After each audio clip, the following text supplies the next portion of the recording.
Hey everyone, thanks for joining me today for my daily scent and makeup of the day video upload. My name is Veronica. I'm so glad that you joined. As you can see, it is a snowy day here in Central Virginia as predicted. We've got, what does it look like? Maybe 3 or 4 inches of snow. And you would think that I would want something very warm and cozy as my perfume of the day, but I think I'm going to go in the opposite direction and try something cold and austere. Let's go see what that is. So I'm going to go with something that is one that I've had my eye on for a long time and I finally brought into my collection. I have put this one in my cart. I've taken it out of my cart. I've put it back in. I've read 1,000 reviews on it. I've given up on it. I've come back to it. I've thought about it. I finally went ahead and got it. And it is this gorgeous bottle here. This is Balenciaga Paris. First of all, let's chat, please, about this incredible bottle. I, once upon a time in a previous life, wanted to be an architect. And I went through this phase where I was obsessed with cathedral architecture. And so this reminds me a lot, and I don't know if this is intentional or not, but of the buttresses that hold up the inside of the cathedral ceiling and roof. So if you've been in the really grand, big cathedrals, you know that there are these sort of beams, for lack of a better word, that are rounded and meet up at the top of the cathedral to sort of hold it up. Not sort of, it does actually hold it up. And that's what this bottle reminds me of. And I really love this peculiar top. It's like a white marble that looks cracked. I'm not sure what the symbolism is behind that, but I think this is a really elegant bottle. And I've been eyeballing this and eyeballing and eyeballing it. The descriptions describe this as cold, refined, elegant, austere, like that very reserved but elegant woman. And so I had to get my nose on it and check it out. Main accords are violet, powdery, woody, and ozonic.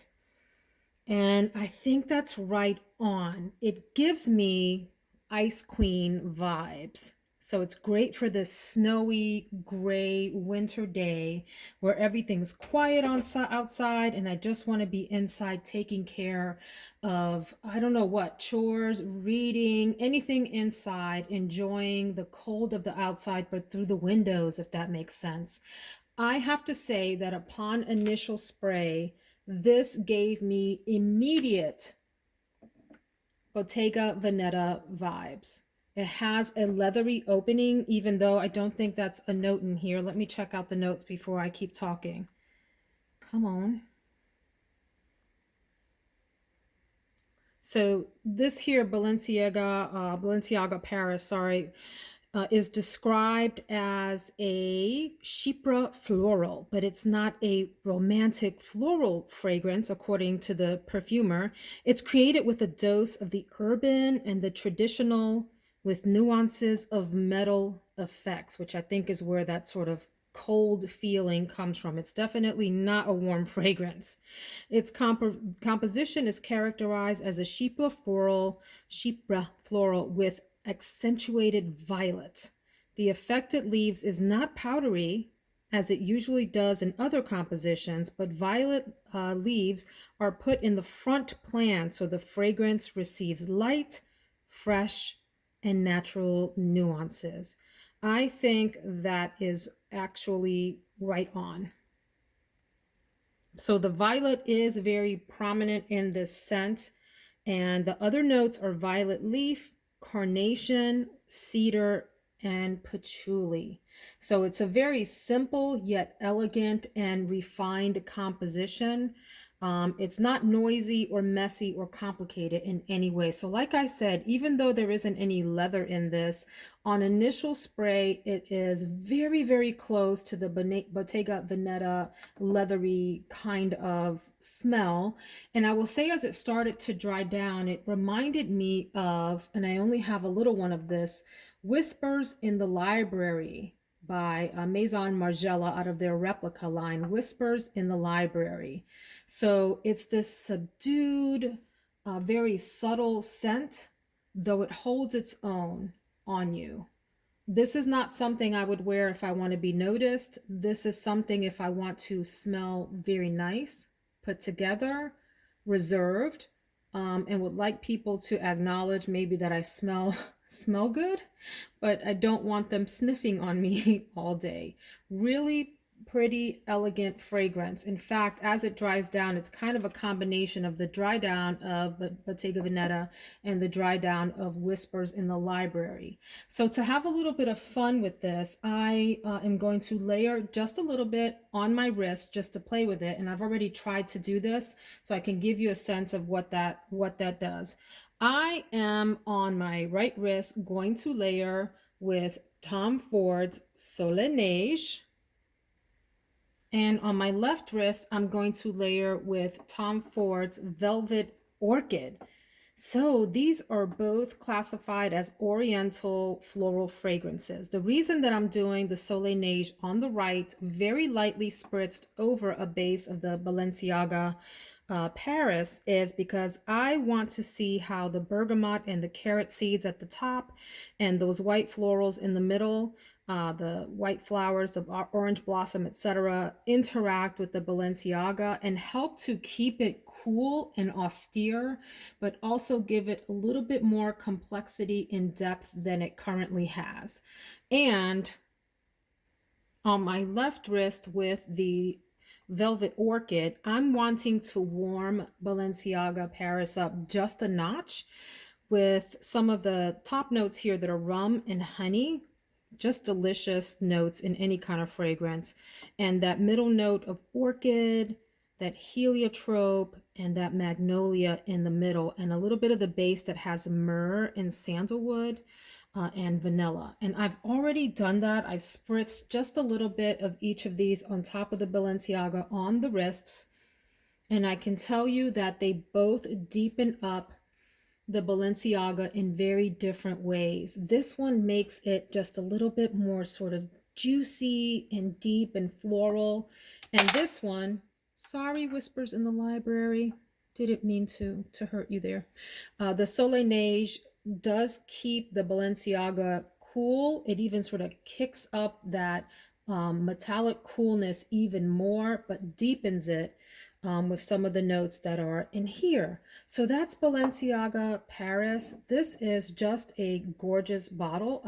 I would be inclined to purchase this just for the bottle alone with this gorgeous cap on it. And I love that violet note in here. So even though I'm layering a little bit on my wrists, the rest of me, meaning my hands, my arms, pulse points, etc., will be exclusively Balenciaga Paris.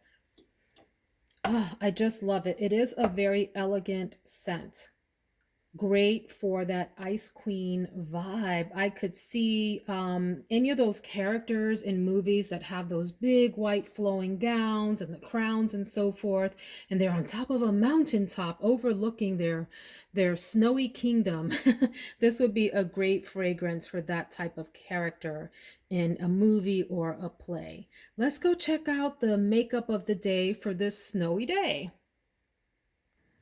So, before we get into the makeup of the day, I had to come back and say two, three, or four more things about this Balenciaga Paris, right? If you've watched my videos, you're probably used to me doing that. I love this. Let me say that first and foremost. I keep sniffing myself that violet, not violent. The violet is coming through prominently. It does still have like a leathery background, even though there's no leather in this. It's really super subtle.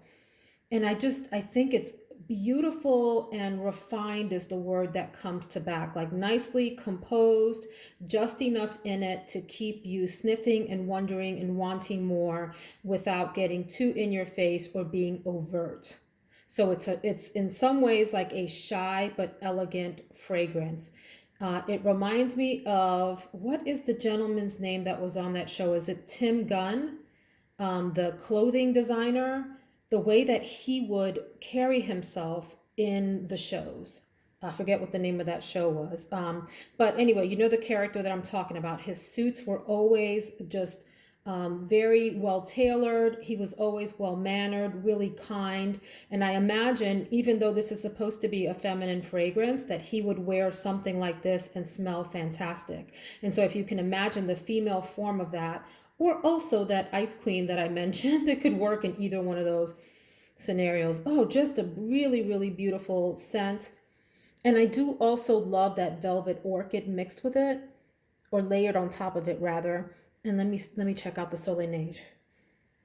Also that the Soleil Neige keeps it really cool. The violet, I mean the velvet orchid makes it warmer. Anyway, oh, gorgeous. If you don't have this in your collection and you like cool leaning metallic scents that are also floral, you might want to try this out. Let's talk about the makeup of the day, which I fully intended to match the perfume. And you already know, you go in trying to do one look and you come out with something completely different. And today's no different. I was trying to go for like a cool look that had some pink and some silver and maybe even some white. And I came out with, I did do a cool tone look, but it's a little more intense than maybe I was wanting to match with the perfume. All right, moving along. I know this looks like a lot, but I promise I did keep it simple today. I do want to offer a tip, and that is if you're like me and get to the stage where you're putting on lipstick and you're finding yourself addressing dry lips, what I have learned to do is to put on a lip mask before I even start doing my makeup. So when I do my moisturizer, I will put something on my lips that is emollient, that begins to soften them up and prep them just as you do with moisturizer for your face. Prep your lips for your lip product. Today I use this lip sleeping mask. I don't know how to pronounce this brand, Mamonde, but I love it. And this is in Plum Blossom. I have had this for well over a year and have dipped into it morning and night before I go to bed. And I love it. I do use the Laneige sleeping mask also. I like that one, but I like this one better. Okay, this is a little thicker and I really like this. I also like just plain old Vaseline on the lips. Super big tub, it's cheap, and I like that Aquaphor. Just the Aquaphor that is for your skin, not the one that's for the lips. Don't use that one. There's something weird in there that actually I think dries your lips out more. So anyway, tip of the day. This is really a simple set of products, although it looks like a lot. I did go in with Bobbi Brown, the vitamin enriched face base for my primer today to add a little bit of extra moisture, but also to prime my face for makeup. I didn't do a whole lot in terms of base products today. I kept it simple. I actually didn't use my Becca Anti-Fatigue Under Eye Primer. Can you believe it? So I skipped that today. I went in with the Pat McGrath concealer. This is the Skin Fetish Perfection Concealer. I have mine in the color LM14. If you haven't gotten turned on to this concealer, you are really missing out. Yes, it's a little pricey, but I happen to believe it is one of the best, if not the best, on the market. I haven't found anything else like it. It's super creamy, super smooth, very, very full coverage without being cakey. And that's really hard to do. And I love it. So this is a little bit more medium tone than maybe I would normally go for, but it works on the face just fine. This is a holy grail concealer in my opinion. You need this in your life if you're not onto this already. And I would also say the foundation from Pat McGrath is fantastic as well. Pricey. So if you can do that and it doesn't bother you, get a bottle. It is fantastic. All right, and then I also use the MAC Mineralized Skin Finish Natural Powder in Medium Tan. And this is actually my foundation for today. I wanted to kind of keep the face products simple. So this is a little bit golden for me if you look at the tone on my hand, but it works on my face because my face and neck are strangely more tan than the rest of me because of tanning products. And who cares? No one's looking at my hands. They're only seeing my face and my neck on, on video conference, so I can get away with that. And my family could care less. Although sometimes they joke me that my face and neck are slightly darker than the rest of me. But anyway, beautiful, finely milled powder that provides a nice foundation if you don't want to do foundation. I also used this RCMA, and RCMA stands for Research Council of Makeup Artists, RCMA, and I got this off of Beautylish. I do have another of their contour and sculpting palettes, which is the bigger one. And this is in the color VK number 11, VK standing for Vincent Kehoe. It looks like so, okay? But sometimes I want something lighter or smaller rather if I want to like travel with it. I'm not traveling anywhere today, but I did want to give this some love. This is in the color or label or whatever D, and it has SH5, SH6, so on and so forth. Anyway, you can check these out on Beautylish. I won't get into all that, but there are 4 of these little, you can use these for foundation if you're in that skin tone range. You can use these for blush. You can use these for bronzer. You can use these to contour. You can use these as a contour shade in your crease. A crease shade is what I meant, sorry, in your eye look.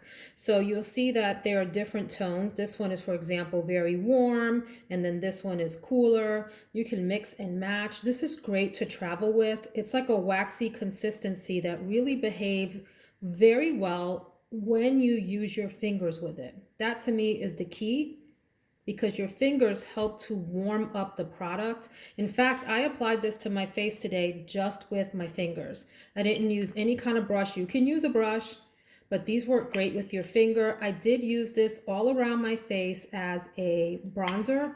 The top is a pain in the you-know-where to put on. I hate the top, but it's a great little product. I did use this on my cheeks to create a little bit of contour, at least a cool tone. I use that. And I put a little bit in the crease of my eye as well, to serve sort of as a backdrop for the eye color today. For my cheek shade, I used the Hourglass Incandescent Electra.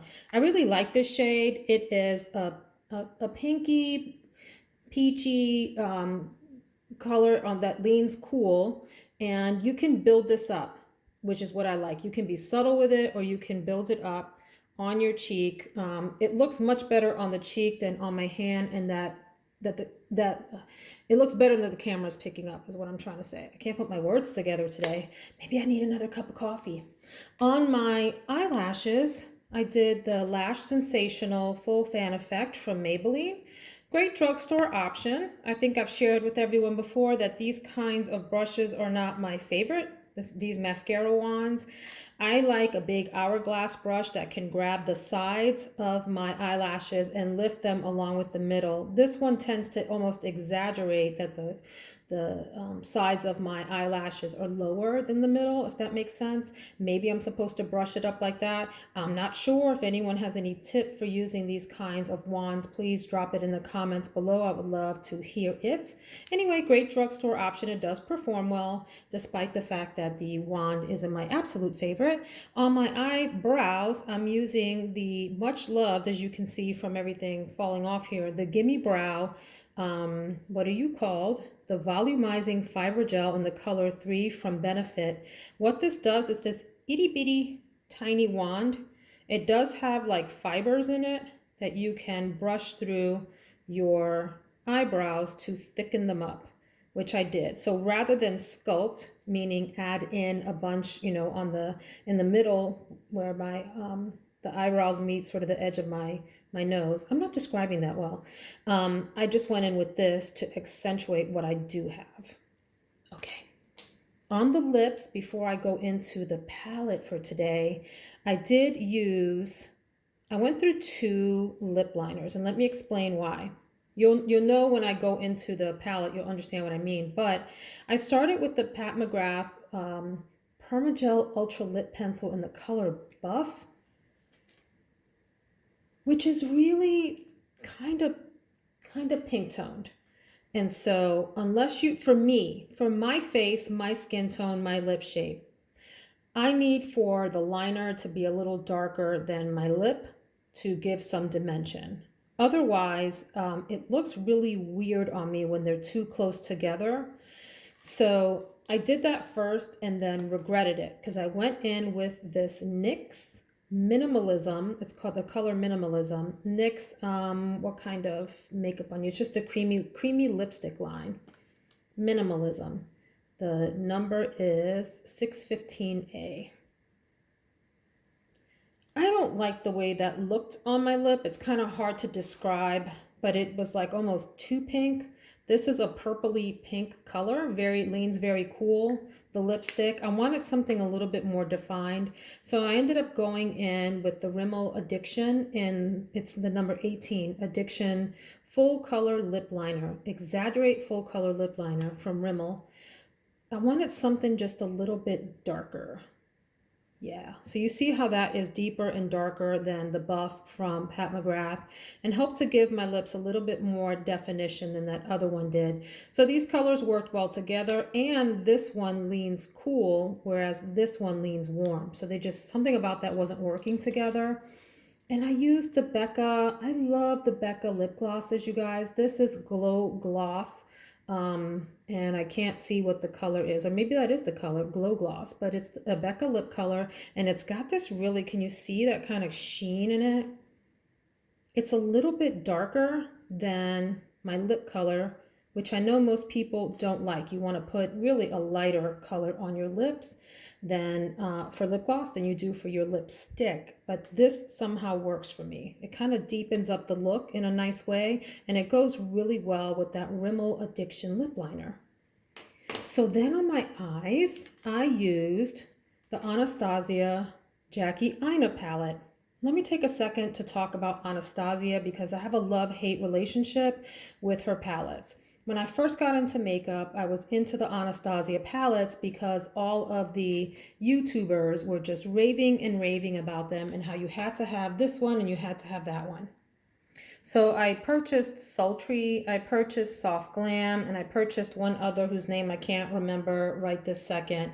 And while I like them, I felt like my look always came out just a little bit muddier than I wanted. I don't know if that was because my eyeshadow blending techniques were still really young at that time and immature, or whether there was something about the formula.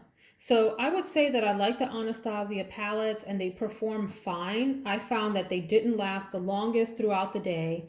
In other words, they kind of gave up on me maybe after dinner, early evening, which is not bad, right? But then I started playing with Pat McGrath and Natasha Denona that take me well into the evening until I'm ready to be done with my look and I wash my look off.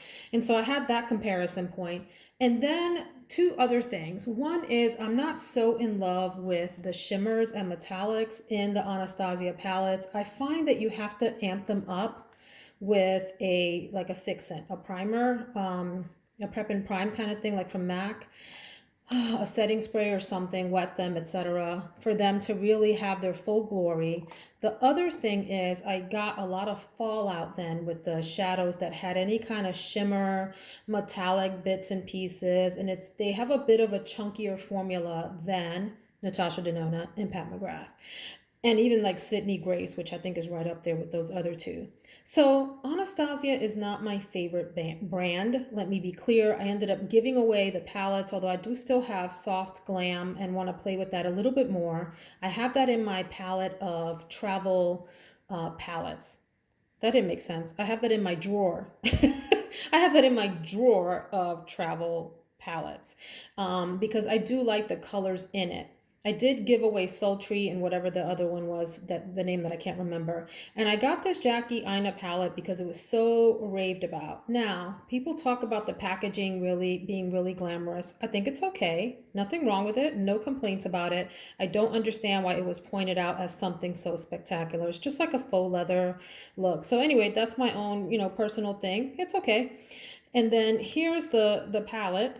It is a very colorful palette. Right? So you need to know what you're doing when you come in here or be willing to spend some time playing around in this palette and figuring out what works for you. This is not a safe palette for beginners. Unless, again, you just want to play around and see where things get you. I have played in this palette probably 6 or 7 times now, and I typically will stick over here in the warm tones because that's very comfortable for me. I did play in here today because it's out of my comfort zone. I wanted something on the cooler side. I was thinking of using like these two colors, Supreme and Pinker, with Trust Issues, and then calling it a day and leaving like this light, airy, ethereal, ice queeny kind of look, right? To match Balenciaga Paris. But I ended up going in a little bit deeper. So what I did is I took a big fluffy eyeshadow brush and went in with Supreme over most of the eye shadow area. I went in with Pinker, mixed a little bit with Big Wig on the outer corner, and used that as then my crease shade all the way up to where my eyebrow is, to kind of deepen the eye socket and give it a little bit of a sultry look. I used Shookington on the outer part of my eyelid. I used Soleil on the inside of my eyelid, the inner third. And then I used Trust Issues as the inner corner highlight and under the brow bone. So let me swatch those for you. As I always say, if you would like to check out the finished look, please head on over to Instagram and look me up. It's Veronica Says All. Veronica Says All. One word is my handle, and I'll usually post my pictures, my look. Yeah, both. I post my look in pictures on Instagram. Anyway, so that's the all over eye look. What I like about this color Supreme, it is cool. It has just a hint of peachy coral in it, so it's not too cool. And it's easy to sheer out. Like you can go in super light and just have like a dusting of pink, right? Or you can deepen it up like that, which is what I did. And then Pinker is this purpley color here that also has just the slightest hint of brown in it to deepen things up. I put that in the crease and mixed that a little bit with Big Wig. So it's mostly like a pinky purple eye look that I have on today. I took Shookington, which you see what I'm saying about it being kind of chunky. That's not a bad thing, right? But my problem is, see what happens there? There's fallout, so you have to be really careful. In fact, let me tap this off. You have to be careful when you're using these eyeshadows. It does, if you see what happens here, once you blend it out, or rather press it out, it's a gorgeous color. But you will get some fallout. So I would recommend, if you're working with this palette, to do your eye look first. I did not do that. And so I have some of the glitters and whatever, they're not glitters, the shimmers sort of fall down right under my eyes. And I just have to deal with that. That's my fault. I should have known better. So I went in with Soleil, then on the inner third. Very, very pretty, creamy, smooth color. And then Trust Issues, what a great name for a shade, as the inner corner highlight. Why is it called Trust Issues? I don't know. I think it's because it looks like it's like a white shimmer in the pan, and then you put it on and it tricks you. It's like a topper shade, which is really super pretty. I love topper shades. You can put them over anything else for special effect. Let's see that over Shookington. Yep. You can just have fun with it. I do think that of the Anastasia palettes, this is the highest quality one, in that these shadows are easy to work with. They're easy to blend out. They are very pigmented, so be careful going lightly and work your way up from there so that you don't have a disaster, especially if you're a beginner and you're not sure how you need to work with colors and so forth. It has a variety of shades and some fun ones like this sponsored shade. I really think is a cool, isn't that cool? Look at that. It's like a green gold shift with a little bit of bronze in there. And what else do I like? I love ginger. I do. Really nice warm color. And I love edges. Here we go. Which looks a little orangey in the pan, but it goes on almost like a reddish rusty brown. Really neat colors. So there's a lot to play with in here. I think this is a great palette for someone who is not afraid of color and you want to have some fun with your eyeshadow looks. Of the Anastasia palettes, I do think this is the highest quality one. Ew, I just made a mess of trust issues. Trust issues is going to have trust issues with me from now on. Anyway, great palette. Okay, great palette. I don't know that it's sold anymore. In fact, I think I heard that it was being discontinued or has been discontinued. You can always find it on eBay or Mercari. And like I always say, if you buy it secondhand, just use a little bit of alcohol and water solution spritzed on there to sanitize it. So that's the Jackie Aina eye palette. I did go in with my MAC Prep and Prime. That's like a fixing spray or a setting spray to help set the eyes. I didn't use this all over my face because I want to be able to wash my face off quickly tonight without sort of scrubbing down because I've got so much setting spray on. But I used it on my eyes to settle them down. So that, my friends, is my very long-winded video about this beauty, Balenciaga Paris, and my makeup look on this snowy day. Hope you have a fabulous one, and please subscribe if you'd like to see more content like this and hang out with me as we talk about perfume, makeup, house products, life, anything else we want to talk about. Have a great one.